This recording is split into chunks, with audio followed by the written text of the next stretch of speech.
Dave finally talks about Muppets Most Wanted.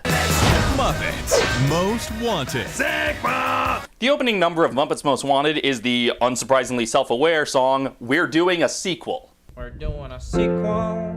We're back by popular demand.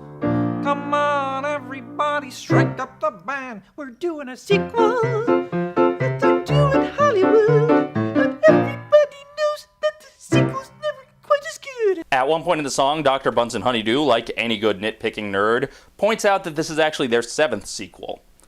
And I will be a nitpicking nerd right back and point out that, no, this is their first actual sequel.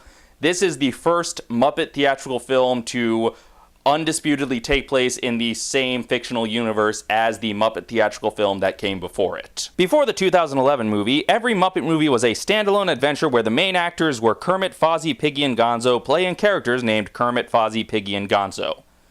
Or named other things occasionally. They're not sequels any more than the different Three Stooges shorts exist in the same continuity. But by contrast, these latest 2 movies aren't just Muppet movies, they are Muppet show movies. Hence the skits and the guest stars and the cover songs along with the original songs. These latest 2 movies are about the fictional group of actors known as the Muppets, who starred in a variety show in the 70s and acted in several movies playing characters named after themselves. Of course, if you look at the promotional material and bonus features, there's a separate layer of Muppet actors who played in this fictional movie about Muppet actors who played in those fictional movies. There are a lot of layers to the Muppet Cinematic Universe.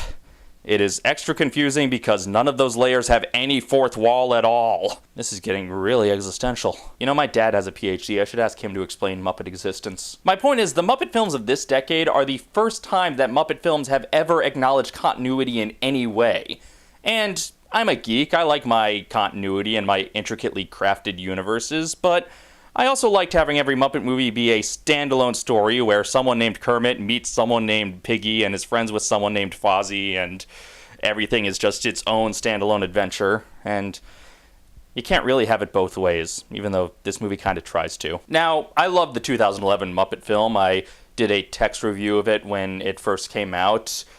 And that movie relied heavily on nostalgia, which I think was necessary for reinstating the Muppets' theatrical dominance, or what would be dominance if they just stopped opening the same weekend as YA novel adaptations. But as soon as I heard the heists in Europe premise, I started to get nervous that this movie would be the Into Darkness to Great Muppet Caper's Wrath of Khan. But fortunately, it turned out that this doesn't really have all that much to do with Great Muppet Caper, aside from a few token references. It's actually more of a remake of The Muppets Take Manhattan. The gang's broke, but they're trying to put on shows, Piggy wants a wedding, Kermit gets separated from the group, they all sing together again. Now, I take portrayals of Kermit the Frog very seriously. For so long after Jim Henson passed away, Kermit was reduced to just the standard, boring, generic, nice guy.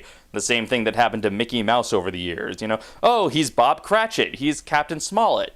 People forget that on The Muppet Show, Kermit had a bit of a temper. He was still a nice guy, but he was kind of a control freak. And he was trying to run a show that was full of characters who were literally uncontrollable. And I like that a lot of this movie was about Kermit's frustrations with trying to deal with his uncontrollable crew and feeling unappreciated by them. Of course, then an evil frog named Constantine takes Kermit's place, and there's a scene where Constantine is working on his Kermit impression. It's in all the trailers. This scene is really peculiar. Constantine is studying old tapes of Kermit's performances. There's a scene from the Muppet movie, a scene from the Muppet Show, even a scene from Sesame Street. They're all scenes of Jim playing Kermit. And I like that these new movies have been reverent of Jim and working cameos of Jim as Kermit into them, but it felt like a weird statement about Steve Whitmire's performance as Kermit, where he's imitating Jim without actually being Jim. And that's a really weird statement for an official Muppets movie to be making. Now, one complaint I've heard about the 2011 movie is that the film was more about Jason Segel and Amy Adams than it was about the Muppets.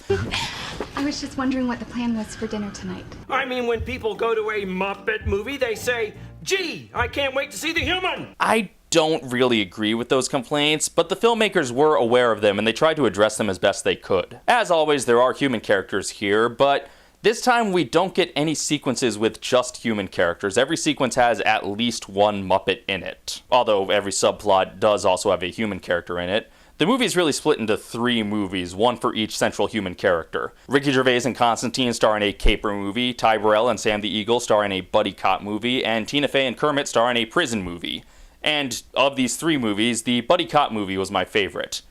And that might partly be because it was the only one that used a Muppet in a role. That wasn't just, oh, this member of the Muppet Show cast is off doing this thing. It was, Sam the Eagle is a CIA agent in this movie, and it was the closest they came to doing the old school Muppet thing of, the characters are just here now, roll with it. Overall, I found the film okay.